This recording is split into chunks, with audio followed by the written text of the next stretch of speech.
Hi everyone and Happy New Year. So, as for every year, we're gonna do the New Year's predictions, and so we're gonna look into it. 2024 was, as I called it, the year of relationships. It was the year where we had to face the relationship to ourselves, to our workplace, to everything around us, to our relationships, friendships, family, and everything like that. It was a year where not only were we represented for the most beautiful thing in the world, but we were also represented for all the things that are still unhealed and not chosen for within ourselves. So 2024 was a year where a lot of traumas came to the surface, a lot of stuck old beliefs came to the surface so that we could take it and look upon it. We could look upon what serve us the best and what do not serve us no longer. Which beliefs are we holding on to about ourselves that is holding our back from following our hearts and following our true vision in life and the love that we know that we deserve. So 2025, as we are stepping into that year, and the end of this year is very much about fully reflecting upon the things that we have been represented for. Ask ourselves, are these people good for me? Yes and no. Is this workplace good for me? Yes and no. Are the beliefs that I have about myself and the traumas that I am claiming onto as part of me, are they good for me? Yes and no. So the end of this year is really truly an invitation for us to step into our hearts and our deepest part, most vulnerable part of ourselves, and ask ourselves, what patterns do I have? What beliefs do I have that is serving my highest best? And what are purely defense mechanisms holding me back for following my full potential, for following my heart's desire, and everything that I know that I deserve in life. It is so that when we step into 2025, it is still continuously what we've been through in the year before. We are still gonna have to set boundaries, choose what is good for us and what is not. It is a year where things are more settled than 2024, but we have to choose for what is good for us and within us, because it will be a year of separation for some people. Separation to the old ways and stepping into what's the new. Or it will be a choice of staying in the old and not choosing for the new. It will be a year where last year everything was thrown up into the air and everything was quite unsettling. A lot of people felt that the foundation under them were completely gone. For me, even the floor got wobbly and I was like, oh! So this year, it is more settled. It's a bit more dense than the year before, but everything is what we choose to do with it. So it is really a year where we need to step into our conscious belief and conscious awareness of knowing that we are creating our own real reality.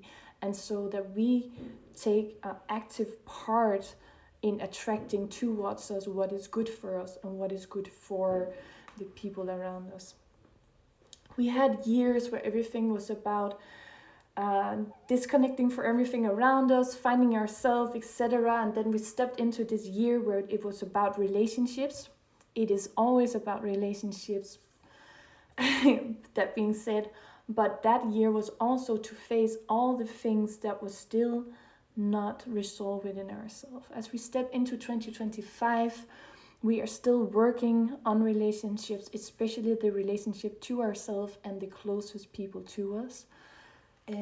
But it is a year where we have to choose more for finding that settlement within ourselves, our beliefs, and our ways.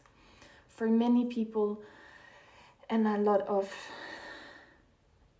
seers are gonna say that it's a year where you have to choose for you and you have to blah blah blah stand up for yourself and etc. And I will say yes, that is true, but only to a certain degree, because it's not the year of being egoistic. It's the year of standing up for your heart and what you truly believe. It's the year of standing together and coming together in communities and refinding each other on a new level. We are the generation that are supposed to change from the old world into the new. We can only do that if we no longer can fit in the old world. And therefore we have to go through periods of suffering and pain, disconnection and losses, because through that we come into the part where we know what we truly long for and what we truly believe can make a difference on this planet, right? So therefore, I encourage you to not try to fit in, but listening to who you are and what your soul is representing, and bring that into this world reality. The beginning of the year will be heavy still for some of the waves of the people. Some people will more fit into this groundation and settlement, and then there's the wave that always are already good because they don't have that much of a struggle.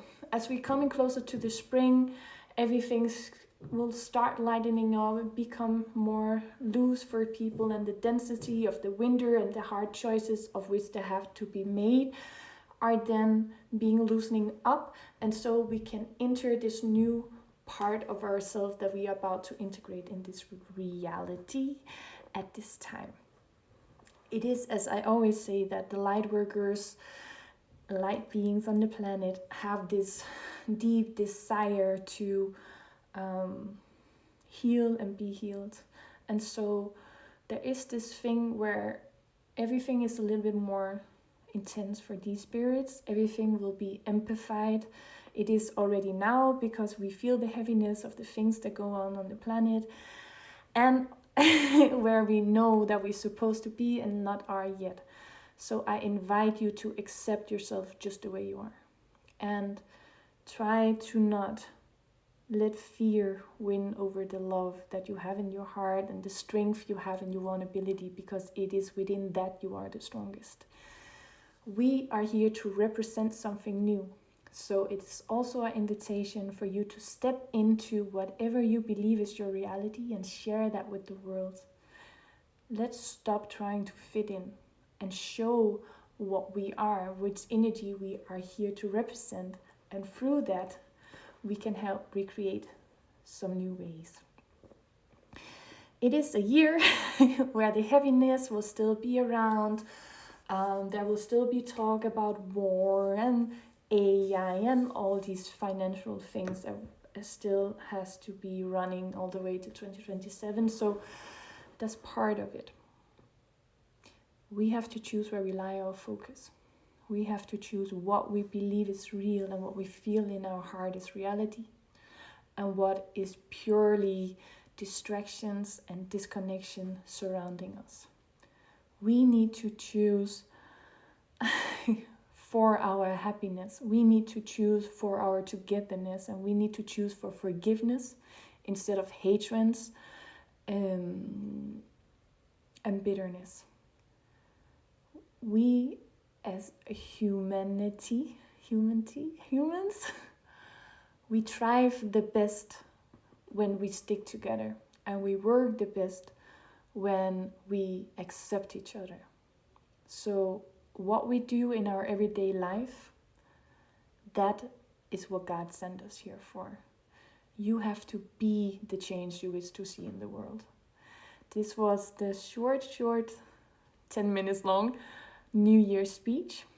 Happy New Year to everyone, and I see you in 2025, and we will have a lot more to talk about.